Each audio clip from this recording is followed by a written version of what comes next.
Before anyone notices your smile, they have already read your accessories.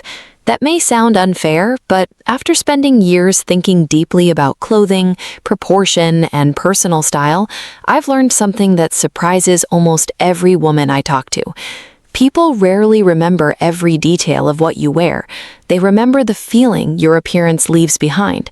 Sometimes that feeling is calm, sometimes it's confident, sometimes it's quietly sophisticated. And sometimes, a single accessory changes the entire story. Not because it's ugly, not because it's old, but because it belongs to a version of you that no longer exists. By the end of this video, you're going to look at your jewelry box completely differently. And I promise you, one of the ideas I share today is going to feel a little uncomfortable at first. And that discomfort is exactly where the real change happens. Welcome to Ageless Style Guide, the place where we talk honestly about style after 50, without chasing trends and without pretending elegance has an expiration date. One of the greatest misunderstandings in fashion is believing that accessories are simply decorations. They aren't. They are punctuation. They finish your sentence before you've spoken your first word. They reveal what matters, where the eye should rest, and whether every piece is working together or competing for attention. This isn't a conversation about dressing younger or replacing everything you own. Quite the opposite. Many of the most elegant women I've ever known wore the same watch for years, carried the same handbag with pride, and treasured jewelry filled with family memories. Their secret wasn't buying more, it was knowing what deserved to stay, and what had quietly stopped serving the woman they had become. Today, I'd like to invite you to look at your accessories differently, not as objects, but as storytellers. May I let you in on something designers notice almost instantly? When an accessory becomes the first thing people see, it has quietly stopped doing its job. That may sound surprising. After all, aren't accessories supposed to attract attention? Yes, but never at the expense of the woman wearing them. The finest accessories don't compete with you, they guide the eye back to you. Over the years, I've watched countless women stand in front of a mirror, convinced that one more bold necklace, one larger pair of earrings, or one more statement piece would make an outfit feel complete. And for a brief moment, it often does. But then, something subtle happens. The eye lands on the accessory and stays there. It never travels back to the warmth of your face, the kindness in your expression, or the quiet confidence you've earned through a lifetime of experience. Think of it like a beautiful painting. Your eyes are never meant to admire only the frame. The frame exists to honor the artwork inside. Accessories work exactly the same way.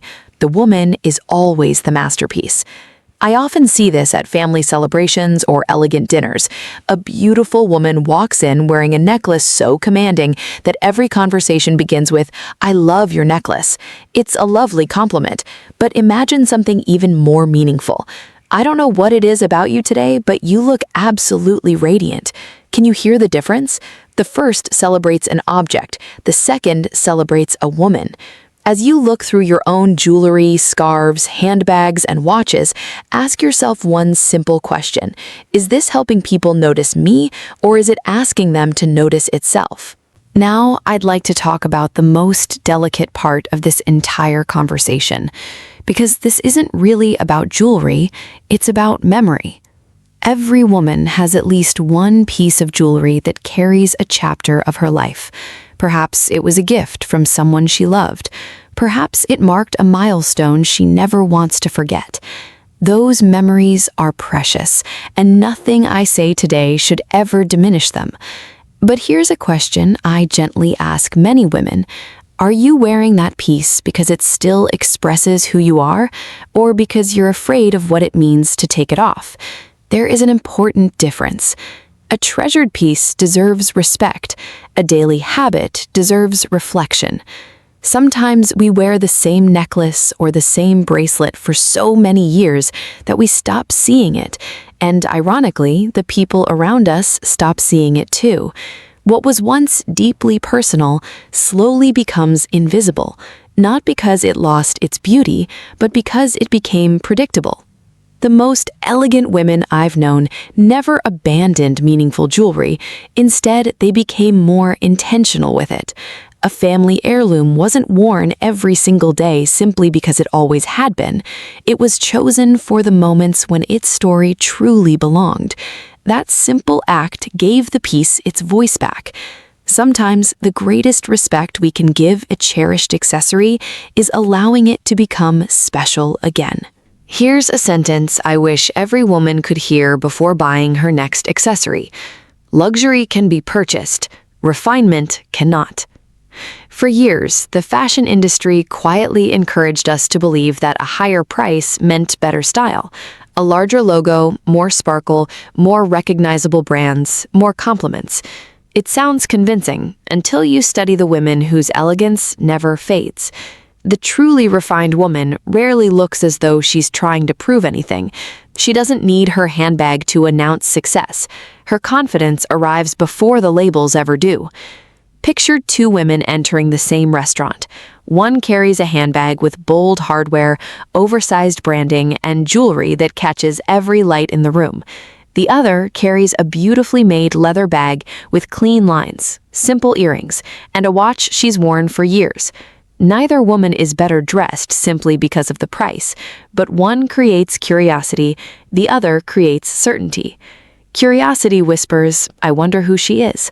Certainty says, "She already knows." And that quiet confidence is impossible to buy. It comes from the woman. The accessory simply refuses to interrupt her.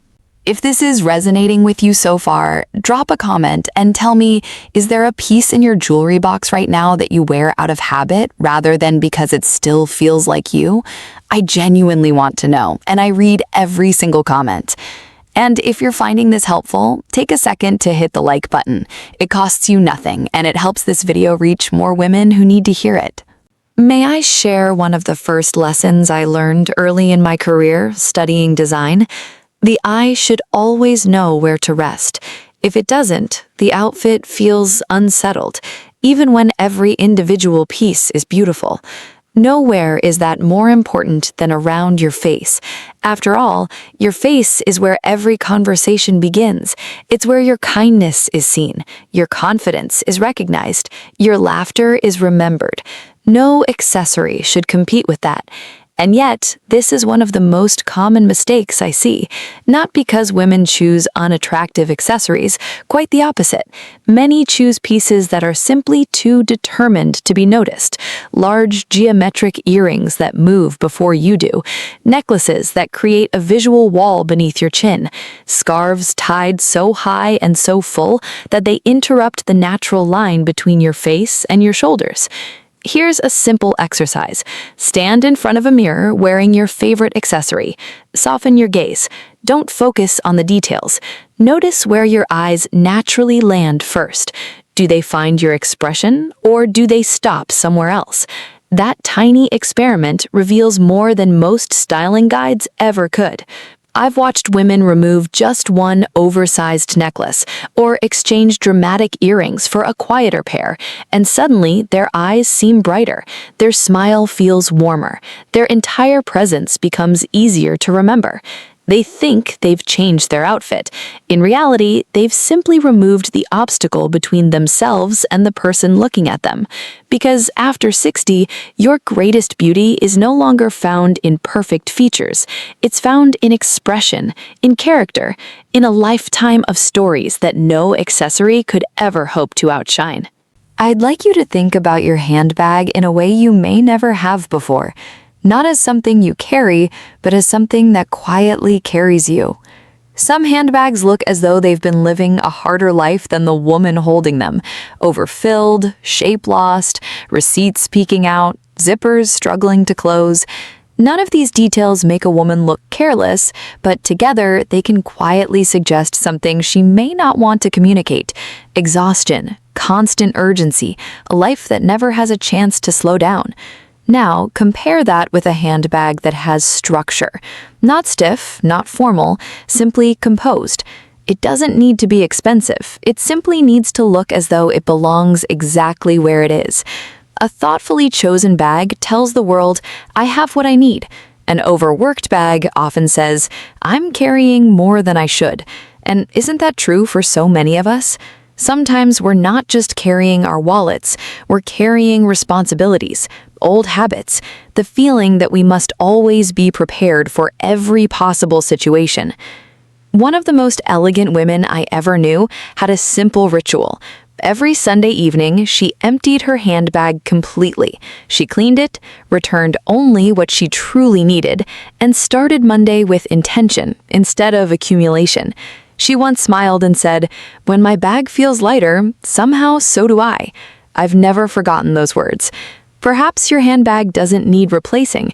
Perhaps it simply needs room to breathe. Before we finish, I'd like to share one final lesson, and it has very little to do with accessories and everything to do with restraint.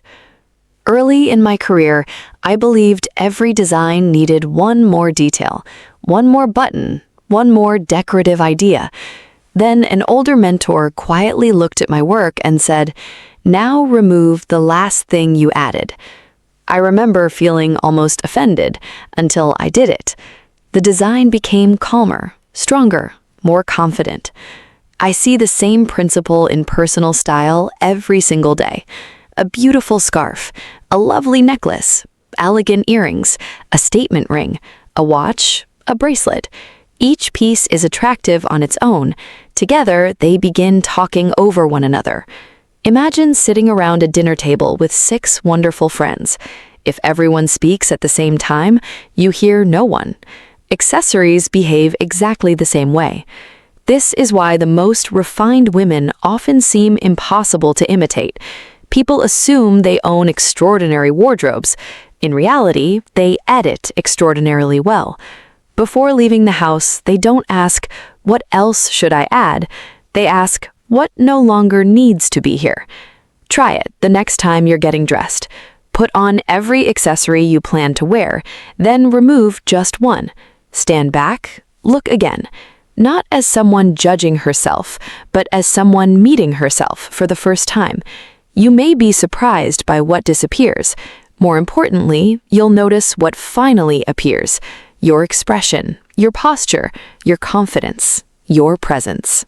Because long after someone forgets your handbag or your earrings or the bracelet on your wrist, they will remember how you made elegance feel so completely effortless, and that is the only accessory truly worth wearing.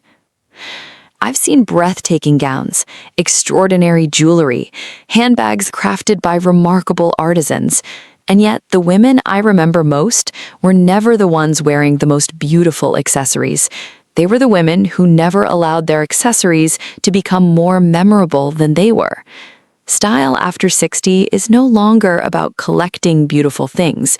It is about making thoughtful decisions, keeping what still reflects the woman you've become, letting go of what no longer needs to speak for you.